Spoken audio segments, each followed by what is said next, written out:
오늘은 위기의 때에 무엇을 하는가 라는 제목으로 말씀을 나누겠습니다.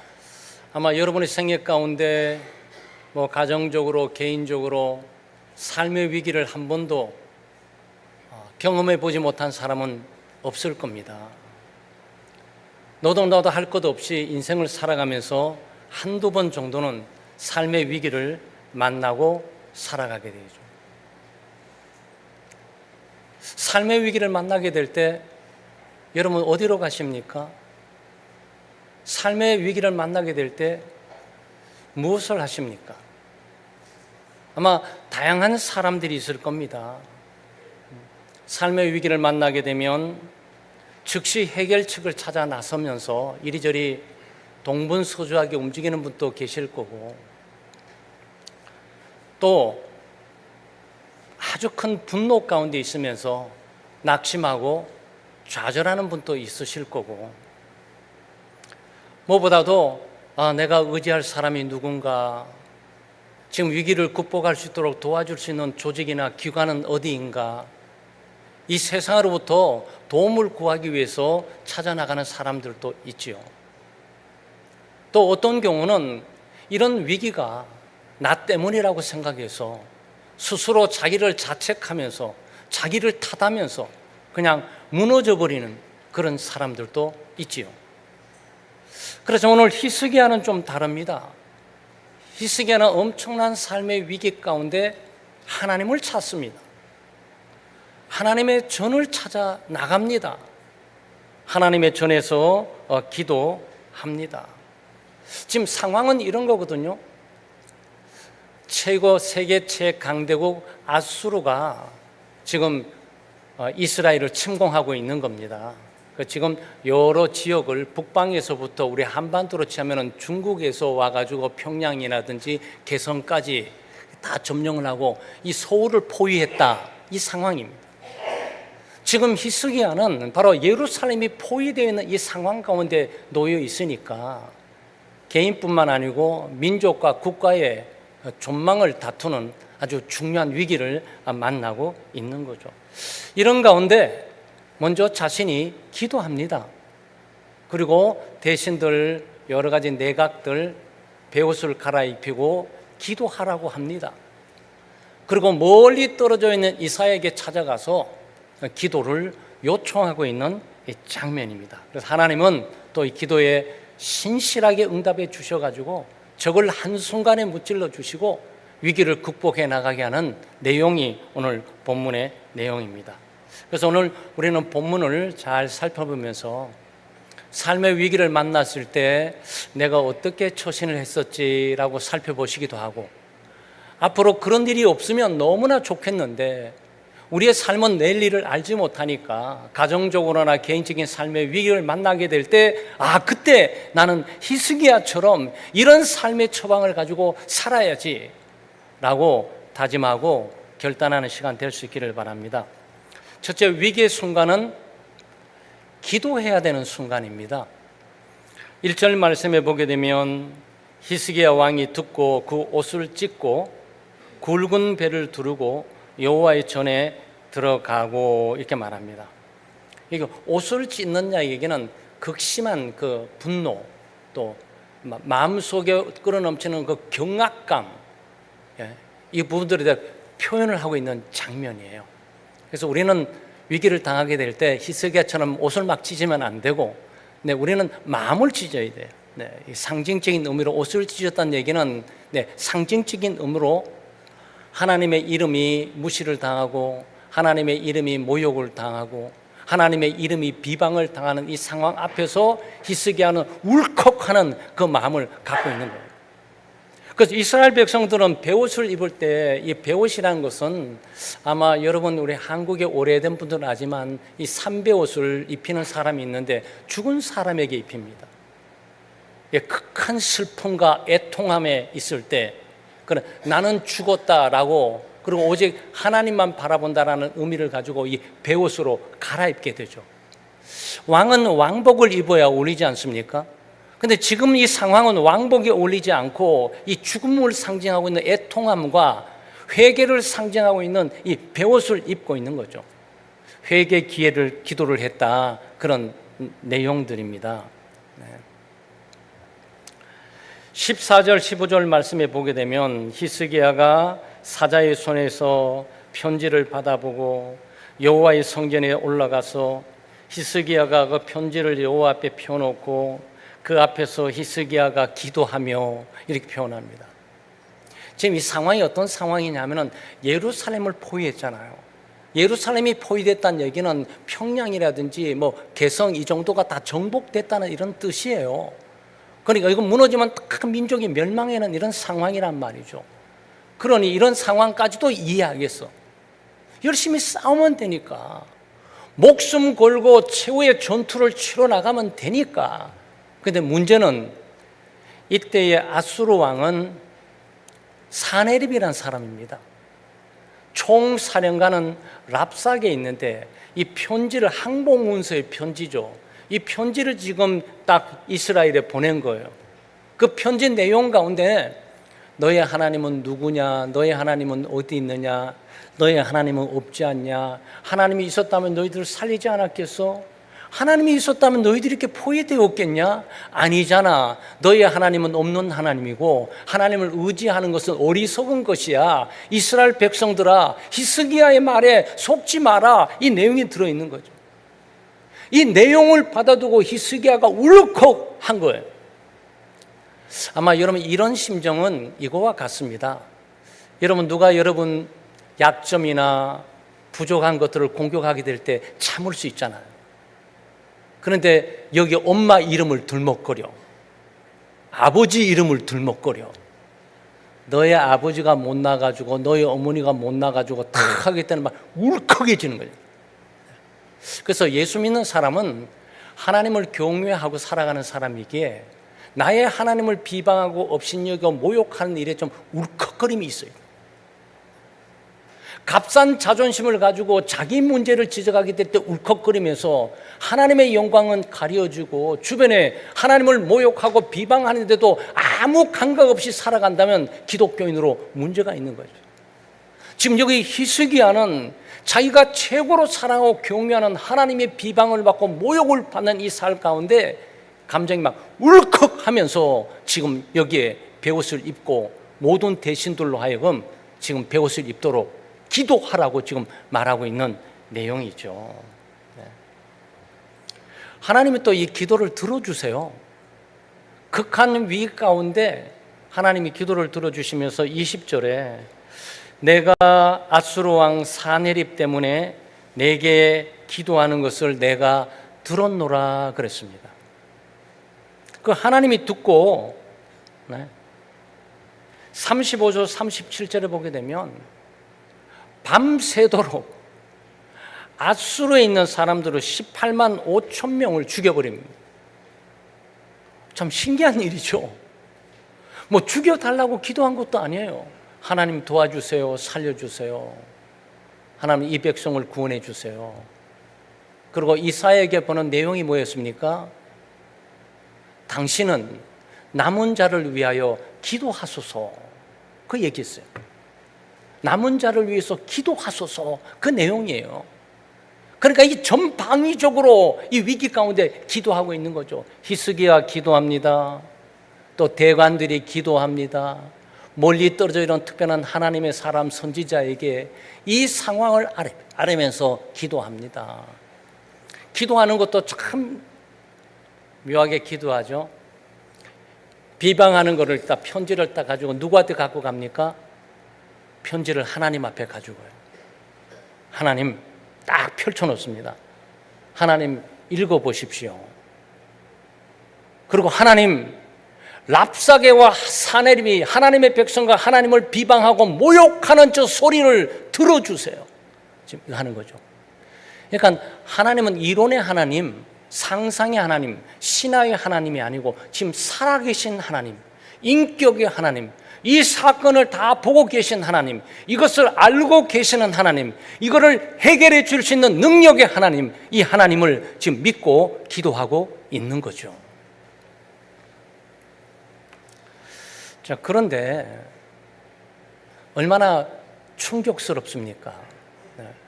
18만 5천 명, 여러분 하루아침에 죽이기도 힘들어요. 그럼 18만 명이 얼마나 큰 숫자인 줄 아세요? 지금 러시아와 우크라이나 전쟁, 이스라엘과 하마스 전쟁에 그 어마어마한 현대 무기들이 간 미사일이 막 폭격하는데도 하루 100명 죽기도 힘들어요. 밤새 자고 일어나는데 18만 5천 명이 다 죽어버렸어요. 하나님의 사자를 하나님께서 보내셨다면 이게 신비한 일이죠. 기적입니다. 능력이에요. 하나님만이 할 수 있는 권능이 기도의 응답으로만 이루어지는 역사임을 우리가 보게 되는 거죠. 그런데 상황적으로 이게 맞냐고요? 여러분, 히스기야의 이 대책과 처방이 일반적으로 맞는 얘기입니까? 상식적으로 이건 맞는 얘기예요? 아니잖아요. 아니, 왕이 국방장관을 불러가지고 전력을 강화하든지, 네? 지금 제대로 정비가 돼 있는지, 싸울 준비가 돼 있는지, 무기가 지금 준비되어 있는지, 양식이 준비되어 있는지, 탈출구가 준비되어 있는지, 전략이 준비되어 있는지, 네? 정보가 제대로 좀 왔다 갔다 작동하고 있는지 이거 검토해야 되잖아요. 근데 왜 교회를 가냐? 지금 그 얘기예요. 지금 왜 이 엄중한 위기의 상황에 자기가 해야 될 일들을 하지 않고 하나님을 찾아서 기도하러 나온단 말이죠. 여러분, 이거 상식적으로 맞지 않는 얘기잖아요. 그렇죠? 네. 이해할 수도 없는 문제들이고. 그러나 이게 믿음의 방법이에요. 이게 히스기야가 위기를 극복하는 처방의 방법, 믿음의 방법인 거죠. 역사적으로 교회는 기도해 왔습니다. 교회는 기도로 존립해 왔습니다. 기도하는 교회는 삽니다. 기도하는 가정은 삽니다. 기도하는 개인은 삽니다. 이 땅에 어떤 위기를 만날지 할지라도 기도하는 사람은 하나님께서 하늘 문을 여시고 역사하셔서 기적을 일으키시고 우리가 생각하거나 간구할 수 없는, 상상할 수 없는 일들이 일어나게 되는 거죠. 마가복음 9장 29절에 보게 되면 예수님 이런 말씀을 하셨습니다. 이르시되 기도 외에 다른 곳으로 이런 종류가 나갈 수 없느니라 그랬습니다. 기도 외에는 나갈 수 없는 일이 있어요. 기도 외에는 할 수 없고, 기도 외에는 이룰 수 없고, 기도 외에는 성취할 수 없고, 기도 외에는 해결할 수 없는 일들이 우리 인생 가운데 많이 있단 말이죠. 이 상황은 이런 거예요. 예수님이 귀신도 추방하시고 죽은 자도 살리시고 병든 자도 치료하시는 얘기를 듣고 귀신 들린 아들이 있는 거예요. 그리고 이 귀신 들린 아들이 정신병을 아무리 고쳐도 뭐 해결할 수 없으니까 예수님이라는 분이, 예수라는 분이 귀신을 추방한다고 하니까 예수님께 데리고 온 거예요. 그런데 마침 그때 예수님이 안 계셔서 예수님의 제자들이 있는 거예요. 그래서 예수님의 제자들이 예수님의 흉내를 내면서 귀신을 아무리 추방하는 귀신이 나가지를 않고 고쳐지지를 않는 거예요. 이때 예수님께서 딱 오셔가지고 귀신을 추방하고 귀신을 또 내쫓게 됩니다. 그러니까 제자들이 깜짝 놀랐어요. 저나 나나, 예수나 나나 똑같이 밥 먹고 살고 똑같이 생활했었는데 왜 예수님은 고쳐지고 나는 안 고쳐지고 우리는 못 고치는 거지? 이게 궁금한 거예요. 그러니까 예수님께 물어봅니다. 예수님은 고쳐지는데 왜 우리는 고쳐지지 않고, 예수님은 귀신을 쫓아내는데 왜 우리는 귀신을 쫓아내지 못합니까? 그래서 나오는 것이 9장 29절, 얘들아, 기도 외에는 할 수 있는 일이 아니야. 이거는 우리가 할 수 있는 일이 아니라고. 이거는 하나님이 하시는 일이라고. 하나님이 기적과 능력으로 베풀어서 하시는 일들이지 우리의 힘과 능력과 재주로 할 수 있는 일이 아니야. 믿음이 없는 자들아라고 책망을 하게 됩니다. 인생을 살아가다 보면 특별한 문제를 만날 때가 있어요. 내 힘과 능력으로 해결할 수 있는 문제를 만날 때가 있습니다. 내가 가지고 있는 어떤 것들로 접근할 수 없는 해결되는 문제들이 산적에 놓여 있죠. 불치병에 걸릴 수도 있고, 사악한 악에 의해서 지배받을 수 있고, 영적으로 뿌리 깊은 아주 깊은 죄의 뿌리 때문에 해결할 수 없어서 예수님 믿고 신앙생활을 해도 늘 그 죄에 걸려가지고 넘어지고 쓰러지는 일이 있죠. 이때는 전능하신 하나님께 기도해야 돼요. 하나님만이 하실 수 있어요. 이 문제는 기도만이 해결할 수 있어요. 기도만이 하나님의 능력을 이 땅에 가져올 수 있고, 기도만이 하나님의 능력을 이 문제를 해결하도록 요청할 수가 있는 거예요. 우리가 이걸 뭐라 그러죠? 신의 한 수. 이게 신의 한 수예요. 기독교인들에게 있어서 신의 한 수는 기도입니다. 하나님을 찾는 거고 하나님을 불러오는 거죠. 여러분, 하나님이 오시면 다 되지 않습니까? 여러분과 제가 믿는 하나님이 어떤 분입니까? 이론의 하나님입니까? 상상의 하나님이에요? 추측의 하나님이십니까? 신화의 하나님이에요? 이솝우화의 얘기 가운데 하나님이십니까? 아니에요. 이 하나님은 살아계신 하나님이에요. 나와 함께 계시는 하나님이에요. 전능하신 하나님이에요. 창조의 하나님이에요. 모든 것들의 주인이시고 모든 것들을 만드시고 모든 것들을 지배하고 통치하고 모든 것들을 하실 수 있는 하나님이세요. 우리가 이 하나님 앞에 기도하는 거죠. 오늘 읽었던 19장 3절 말씀에 보게 되면 히스기야는 고백합니다. 오늘은 환난과 징벌과 모욕의 날이라. 아이를 낳을 때가 되었으나 해산할 힘이 없다. 야, 이거 어떻게 하면 좋죠? 우리 남성분들을 잘 이해하기가 어렵지만 여성분들은 아이를 잉태하고 한 10개월 동안에 아이와 함께 생활하잖아요. 해산해 날 날이 있으니까 해산을 해야 되잖아요. 해산을 못하게 되면 어떻게 되죠? 아이도 죽고 엄마도 죽죠. 네. 이 말의 의미는 뭡니까? 우리는 죽었다 그런 뜻이에요. 아무것도 할 수 있는 능력과 힘을 갖고 있지를 못하다. 지금 예루살렘을 둘러싸고 있는 최강대국 아수르의 군대를 마주쳐서 이길 힘과 능력을 우리는 가지고 있지를 못하다. 그러니 하나님이여 도와주소서 지금 하는 거죠. 아무리 많은 물질이 있어도, 아무리 좋은 건물을 가지고 있어도, 아무리 좋은 프로그램이 있어도, 아무리 좋은 행사를 할지라도 기도하지 않으면 제대로 되는 일이 없습니다. 수천 년 동안 우리가 애를 쓰고 노력하고 힘을 들인다 할지라도 하나님이 한번 오시는 게 빨라요. 하나님을 오시게 하는 것이 빠르다고. 여러분, 우리의 인생 가운데 수많은 위기를 뚫고 살아가면서 내가 얼마나 애를 쓰고 노력하고 살아갑니까? 1년, 2년, 3년, 4년, 10년, 20년 가도 변화가 없고 이 어려운 난관을 극복할 수 없는 이 막막한 상황 가운데 하나님이 1초만 오시면 해결되는 거예요. 여러분, 인류가 수천 년 동안에 전 인류가 모아서 하고자 하는 그 엄청나고 놀라운 일들이 있지 않습니까? 그것은 하나님이 한번 오시면 해결되는 거예요. 그게 신의 한 수, 기도의 능력이에요.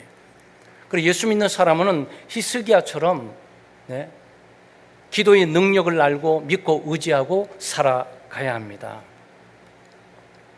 위기는 기회라는 말이 있습니다. 위기의 순간은 우리의 삶의 방향을 결정하는 순간이에요. 그러니까 좀 위기가 좀 있어야 돼요. 왜냐하면 제대로 가고 있는지 없는지 잘 몰라요. 근데 위기가 있으면 사람이 딱 중단합니다. 그리고 이게 바른 건가라고 삶의 방향을 지금 바꾸기 시작하게 되죠. 이때 기도해야 되는 거죠. 두 번째, 기도는 공동체가 함께 짊어지는 사명입니다. 오늘 본문에 보게 되면 히스기야는 혼자 기도하지 않습니다. 혼자 베옷을 입고 있지 않아요. 대신들 전체 베옷을 입힙니다. 이것은 뭐냐면은 밥 굶고 금식 기도하세요, 이런 뜻이에요. 그러니까 기도는 혼자 하는 기도가 아니고 공동체적으로 함께 더불어 기도해 나가는 거죠. 연합 기도입니다. 홀로 기도하는 것도 좋지만 예수 믿는 사람들이 함께 모여서 이 문제를 가지고 해결하기 위해 기도하는 것도 굉장히 소중하죠. 그래서 우리는 개인 기도도 열심히 잘할 수가 있어야 되고, 목장 내에, 소그룹 내에, 또 믿음의 좋은 지체들과 함께 더불어 기도하는 법도 우리가 배워야 돼요. 근데 이것만 끝나는 게 아니잖아요. 4절 말씀이 그거 아니겠어요? 이 상황이 이런 겁니다. 히스기야 기도합니다. 그리고 온 대신들로 하면 기도하도록 이렇게 하죠. 네.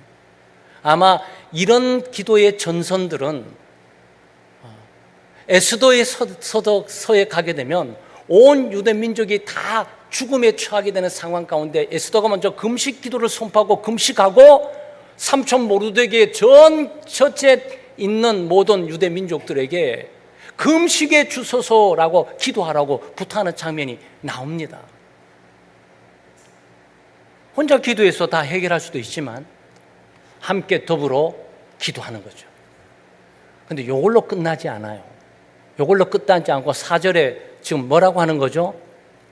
지금 이사야, 하나님의 사람 이사야, 믿음의 사람 이사야, 기도의 사람 이사야, 우리를 치면 목회, 장로님, 교회 지도자 이렇게 되겠죠. 이 사람에게 뭘 부탁하는 거죠? 4절 마지막에 당신은 이 남아있는 자들을 위하여 기도하소서. 당신은 이사야 선지자요, 당신은 그곳에서 예루살렘에 죽지 않고 남아있는 사람을 위하여 기도해 주소서. 여러분 이게 뭐죠? 이걸 중보기도라고 그래요. 다른 사람에게 믿음의 사람과 정신이 좀 이상한 거 아니야 저 사람? 아니 가정의 중요한 문제, 회사의 중요한 문제 내면 왜 또 교회 또 왜 가 있는 거야 또 거기에? 또 목사님 왜 찾아가지고 좀 저러는 거야? 지금 자기가 거기 가 있을 때가 아닌데. 여러분 이 상황은 예나 지금이나 마찬가지예요. 지금 히스기야는 하나님의 사람, 믿음의 사람, 기도의 사람에게 특별한 이 상황을 위해서 기도해 달라고 요청하고 있습니다. 중보 기도를 요청하고 있어요. 자기도 기도하고 함께 더불어 온 공동체가 기도하고 믿음의 사람 누구인가가 기도를 요청하면서 이 상황에 기도하고. 근데 이게 맞는 거예요? 여러분 이게 맞는 방법입니까? 우리에게는 맞는 방법이에요. 우리는 신의 한 수예요. 그러나 예수 믿지 않는 사람들을 보게 될 때 야, 해도 너무한 거 아니야. 믿어도 웬만히 믿어야지. 아니 대통령 자기만 기도하지 지금 엄청 국방장관이 나는 지금 군대를 지휘하러 가 있는데 왜 나까지 기도하라 그래? 아니 기도하는 것까지 좋다 이거야. 근데 왜 신부를 보내가지고 목사님에게 보내서 이 전쟁의 엄중한 순간에 기도해 달라고 부탁을 하냐 말이지. 여러분 곰곰이 생각하면요, 상식적으로 일반적으로는 이해할 수 없는 일이에요. 얼마나 한가하면 저럴까? 얼마나 상황 판단이 안 되면 저럴까? 뭐 충격을 받아가지고 정신이 좀 약간 왔다 갔다 하는 것 같아 지금 저 사람이. 지금 여러분 왜 그렇습니까? 예나 지금이나 마찬가지 아니겠어요? 침공하는 아수르, 이 세상에 나라가 아수르 하나만 있습니까? 앞으로 비상에 떠오르는 바벨론이 있잖아요. 협상하러 가야지.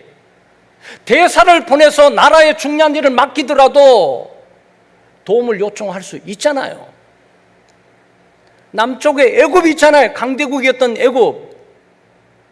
옛날에 우리가 종으로 있었지만 지금 이 상황에 죽을 판이니 나라의 절반을 준다고 그래가지고 좀 오라고 도와달라고 그래가지고. 여러분 이것이 외교술이라는 겁니다. 외교술.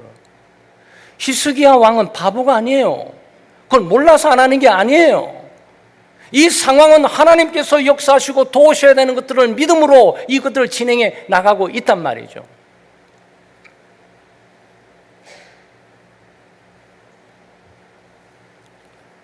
남은 자는 지금 예루살렘에 포위되어 있는 사람들을 말합니다.